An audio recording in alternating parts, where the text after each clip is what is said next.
Good evening. I'm Stacey Amos for News Channel 8, and these are the top stories that we have for you tonight. An update on the operations for Hovensa. A cancer patient is assaulted at a Chinese restaurant. Our delegate to Congress is upset, and it's all about prostate cancer. And Hippolito Mejia has a strong response about the election results. Those stories and more are up next for you on News Channel 8.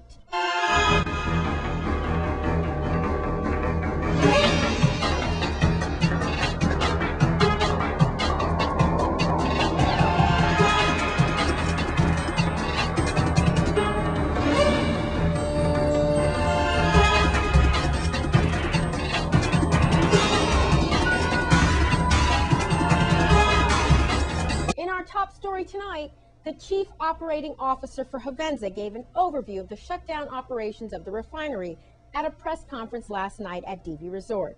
Let's take a look. Everybody's aware, I hope, that the refinery is no longer operating and has shut down. What is perhaps not known is what's next, right? And hopefully I can shed some light on that this evening for you. One of the common things I hear around St. Croix is that Hovensa is going away, and I want to correct that misconception. Hovensa is still operating as a company. It's just not operating a refinery anymore. But our hope and our intention is to be part of the Virgin Islands and St. Croix for many years into the future. I'd like to talk a little bit about the shutdown that we've gone through with the refinery. I know there's been a lot of talk in the public domain about, is the refinery going to be left safe and clean? And I'm here to tell you that yes, it will be left safe and clean. We've gone through a very, very rigorous process to make sure that as we've shut the units down, we've gone through a protocol that really takes out all the hydrocarbon and leaves the equipment in a very safe and hydrocarbon-free mode. And we have a lot of people that have to sign off and say that, yes, they've personally inspected a piece of equipment or an operating unit and have to declare that to their inspection it has been cleaned as per the procedure. A very detailed protocol and procedure that we've been through. All the process units are in that state now, cleaned and mothballed. We still have a small matter of about 200 tanks that have to be cleaned, and that's a lot of tanks. This is a big refinery in anybody's terms. It's a world-scale facility, and we have a lot of tanks.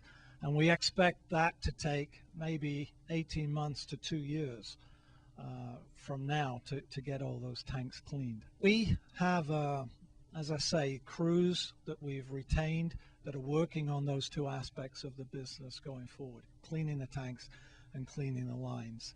And again, that's going to probably take 18 months to 2 years to achieve that. In other news, our delegate to Congress, Dr. Donna Christensen, recently expressed deep disappointment over the final recommendation from Capitol Hill about prostate screening. News Channel 8's Wes Small has that story and an update on Mrs. Sprott, the woman who was trapped in Harbor View because of bad legs. Thank you, Stacey. We are inside Congresswoman Donna Christensen's office, our delegate to Congress. I'm so excited and nervous because I got to nail you down.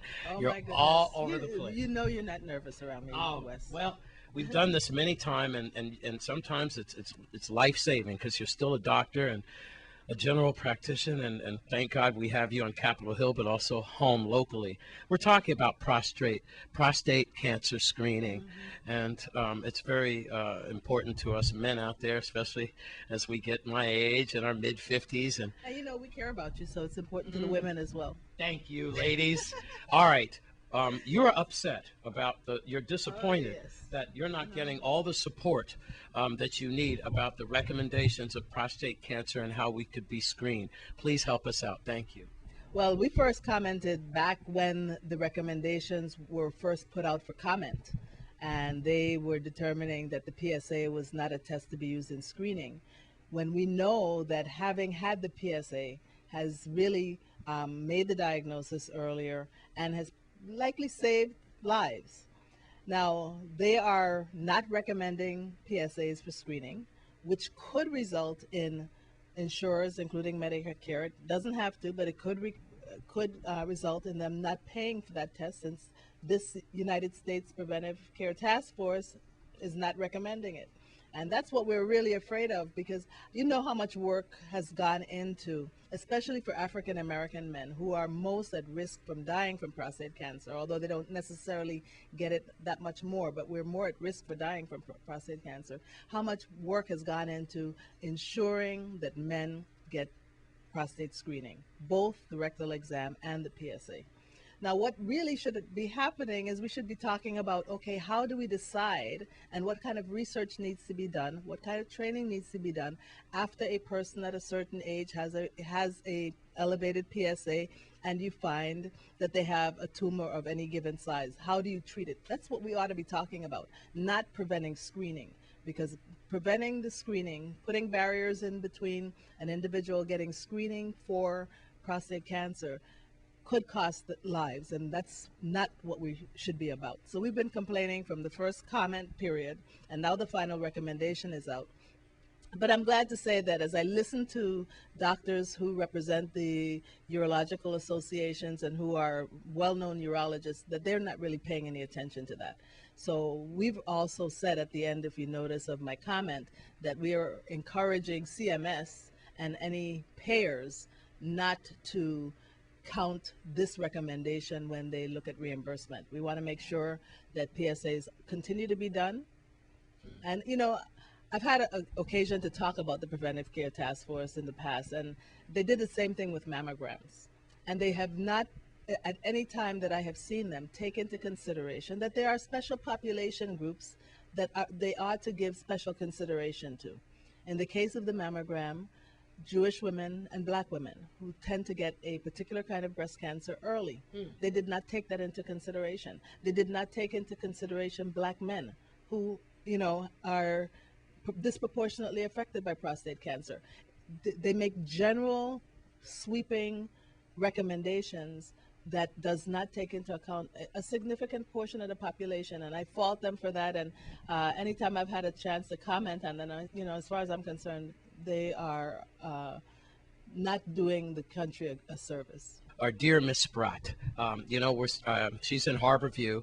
Yes, I know. I've been asked to go see her again. Brother Howard will be involved. Human Services Commissioner Chris Finch. They are trying to find a bed for her. Possibly she's on the top of the list again to go to Herbert Grigg. There's some issues, but you are saying something that could help Miss Spratt, because her condition has gotten a lot worse, is a bariatric bed. Yeah. So, you know, someone may have had use for one at some time, and maybe it's no longer in use. And so we're just asking if anyone in the community has one that they're not using and can spare, to get in touch with Project Help and Brother Howard. Yeah. Brother Howard. Yeah. I'm going to try to get those numbers for Stacy after our report, because her condition has worsened and the community is aware. Ms. Spratt, we know you watch our news religiously, and we are there for, look, the Congresswoman is there thinking about you. Dr. Donna Christensen, our delegate to Congress, thank you so much. Thank you, Wes. At her office in Sunshine. I am Wes Small for News Channel 8. A bizarre story to report to you this evening. Recently, a stage 4 cancer patient was severely beaten in a Chinese restaurant on St. Croix. News Channel 8's Wes Small files this report. We are at Villa Lorraine Shopping Center, Stace, where we have a bizarre story to report. This information comes from the Virgin Island Police Department, some of it unofficial. We have a female victim and her husband. Now, again, this is unofficial, but we believe the female victim is stage 4 cancer patient. Recently, she came into the restaurant behind me at Asia Chinese Food with her husband. Now, she used to work reportedly at this restaurant, and she needed some paperwork for her Social Security. In case you didn't know, stage 4 cancer is the last stage of cancer. Literally, could be weeks of her life. She wanted to get her life in order. Let's put it like that. The report from the Social Security papers and from her job papers didn't match. So when she came to talk to her employers here, something horribly went wrong. We have reports the boss's daughter's husband apparently has been charged with assault against this cancer patient and her husband, with literally just a few days, perhaps weeks, or perhaps months to live. This stage 4 cancer patient had a problem with her Social Security papers, questioned her boss or her past boss. Altercation happened where we have one man arrested and another possibly soon to be arrested because he left before investigators came to the scene. What a bizarre situation as you're trying to get your paperwork together for your last days in order, and then you have a violent argument with your employer. Perhaps there's more to this story, I'm sure, and News Channel 8 is all over this one. In Villa Lorraine Shopping Center, I'm Wes Small for News Channel 8. Coming up, Anguilla got some celebrity love recently, and Hipólito Mejia has responded about the Dominican Republic election.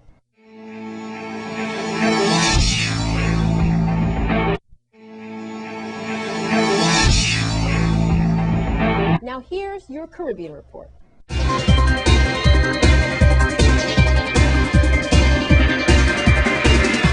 From the Caribbean region, tourism directors and executive officers of airlines of St. Martin, Anguilla, St. Bartholomew, and Saba are holding meetings to develop a strategy to promote these territories as one single destination, as the islands are so close together. The question is, why not offer a unique travel package unlike anything else in the Caribbean? And Anguilla got some celebrity love recently from actress Sofia Vergara, who recently tweeted photos of herself while on vacation in Anguilla. She was very depressed to leave the island destination. From Antigua, the Caribbean Football Union has elected Antiguan Gordon Derrick, an official reprimanded in a FIFA ethics probe, as their new president, 1 year after Trinidadian Jack Warner relinquished the post amidst corruption allegations.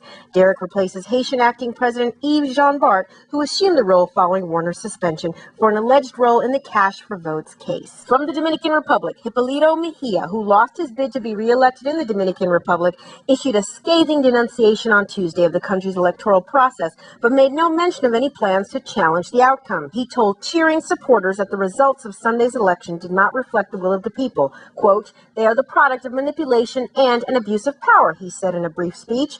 Mejia did not concede, but he didn't say he would seek a recount, nor did he call for supporters of the Democratic Revolutionary Party to protest the outcome. Though police and soldiers were on standby just in case, the self-proclaimed leader of the opposition called for the unity of all Dominicans to bolster democracy. Danilo Medina, the president-elect, received 51% of the vote, enough to avoid a runoff. From Jamaica, in the short term, Jamaica will continue to combat its energy challenges by drilling for gas and oil, but going forward, a shift toward nuclear power may be on the cards. That's according to Energy Minister Philip Paulwell, who outlined his vision for liberalization of the national grid while speaking at the University of the West Indies today. The Energy Ministry is moving forward with plans to drill for gas and oil in its offshore waters next year. From St. Kitts, a major environmental forum is happening right now in the capital, attracting experts and other participants from throughout the Caribbean. The 6th Biennial Caribbean Environmental Forum and Exhibition will focus on the green economy, which takes place at the Marriott Resort Hotel from the 21st to the 25th of May. The event is organized by the Caribbean Environmental Health Institute. From Puerto Rico, Puerto Rico has become a key transit point for cocaine bound for the U.S. thanks to increased pressure on the Mexico-U.S. border, according to American drug officials. Pedro Jenner, head of the Caribbean region for the DEA, said the agency has observed an uptick in trafficking through the Caribbean in recent months, with gangs sending drugs from Colombia and Venezuela, a key transshipment point for Colombian cocaine, via small islands such as Antigua and Tortola, and then on to Puerto Rico. The island has become particularly attractive for traffickers because of the ease with which drugs can reach the U.S. mainland and the large Puerto Rican communities in East Coast states such as New York and Florida. And in your cricket update, Tino Best has described himself as fit and ready to return to action for the West Indies, 3 years after he last played Test cricket. The fast bowler was called into the touring party as a replacement for Shannon Gabriel, who was returned home after suffering a stress reaction in his back during defeat in the first Test against England.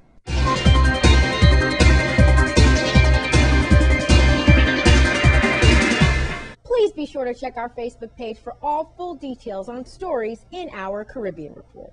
Now get ready to get your praise on. News Channel 8's Wes Small has all the details for a special event. Thanks a lot. We're talking about a Hopefest 2012 concert, and I'm here to my right with Mr. O'Neill Miko, and also Ernest Gilbert, and he's been singing for quite some time. They come under the prophetess Williams. That's your mom, Eleanor Williams, and she's been around for a long time. Talk about a revival and so forth, all about the St. Luke AME Church and hope for today and hope for today and hope for tomorrow. Absolutely. Revival. Well, tell us all about it, sis. Absolutely. On Thursday and Friday of this week, we'll be having a Hopefest, Hope for Today, Hope for Tomorrow revival with Prophetess Eleanor Williams.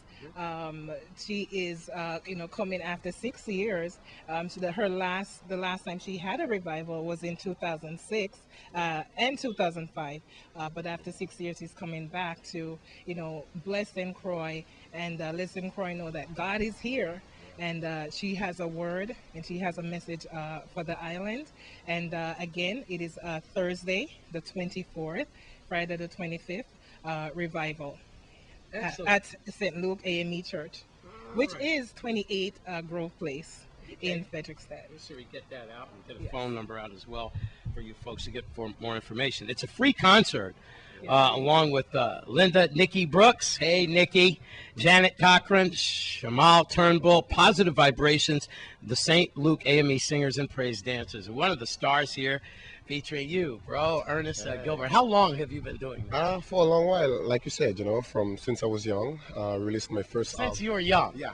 Wow. How old are you now? I'm 30 years old, 30. 30? Yeah. But you say since you were young. Well, that's the thing. Boy, you're really giving it to me. Kind of dread getting at the age of 30, but it's okay, But yeah, I've been singing from a long time, and I'm just happy to be a part of this event. It's called Hopefest. The Sunday is when the concert will be taking place.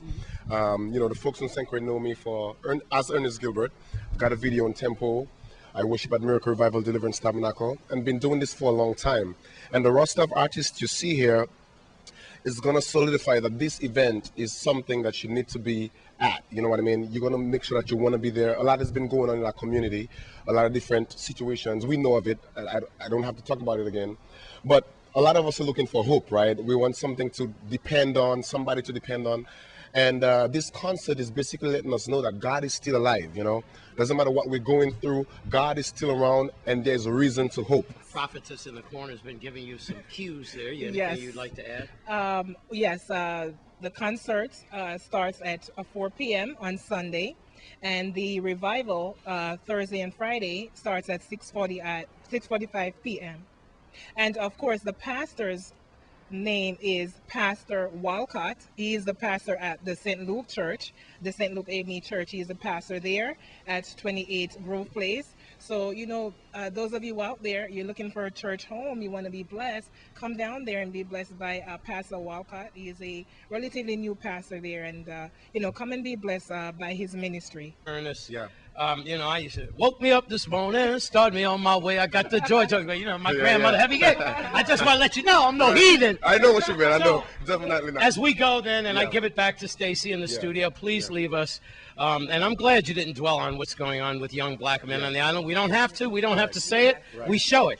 So therefore, show us what you're going to get at this free concert. Imagine you was lost and now you were found. Right now you are free before you was bound. Remember the days when everything was going wrong, and when you had no hope on your knees, you went down, you said, Jesus Lord, will you please help me now? Satan I try kill me and I don't know how to get back on track, and make me like a cow. Oh Lord God, please help me. Satan I play me foul. Then Jesus Christ came in, him turn your life around. You're a new human being, his grace will keep you on. I want you to know nothing can keep you back. Let nothing hold you down, let nothing turn you wrong. You are blessed, man. You are smart, and you are a child of God. You're magnificent, and you're in light, and you are a child of God. You have to know that. Coming up, an art exhibit at Central High School. This newscast has been sponsored by Mario's Virgin Crystal. Let us save you the hassle of lugging those jugs around. Purified bottled water conveniently delivered to your home or office. Also available in your favorite grocery store. Call 773-2810.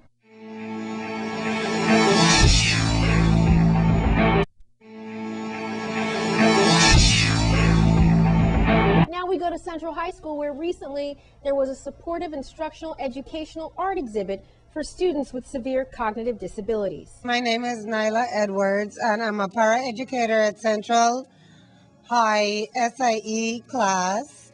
And we have our arts and craft exhibit going on for 3 days. And these kids, students has did a real good job with recyclables. Recyclables is the actual theme for this year, artwork. We're going to show you a couple of stuff. First of all, we're going to focus right here. This is actually, we call this the pencil holder. It's 2 short bottles with some seashells off the beach, and we put glitter on it. You could put pencil holders in there. You could put anything that you want to hold on to. This is actually like a bookmark made out of different glitter that you made from a different piece of art. This leaf here is actually made from actual leaf, so we call that leaf sketching. Here we have a picture from the Orchid Society. This is the actual one, and then we took it and had the children put the glitters and make it very beautiful. Okay, here we also had some more straw blowing, and here we have some painting that we did with different color paint and put it in a frame. This table consists of so many recycled items. This is actually a shoebox, and you can turn into a tissue holder or anything that you can use. This is a multi-purpose box together with this one, okay? And then this bottle, the flower base, is the Ponchicoba bottle that you can turn into a beautiful flower base. This is a cover of the Listerine mouthwash. You can have it some toothpicks, and then on the other hand, you can have it the Q-tips. Thank you for coming out to see our art and craft exhibit that we had at Central High School SIE class for children with disabilities. We just wanted to really stress that these children were born like this, but it's not their fault. They're born like this, and you never know, because one day you might have a child that born with the same disability or born with something like it, and it's not your fault and it's not the child's fault. But you don't have to tease, you know. You don't have to laugh, stare, you know. They're just they're regular kids, just like everybody else.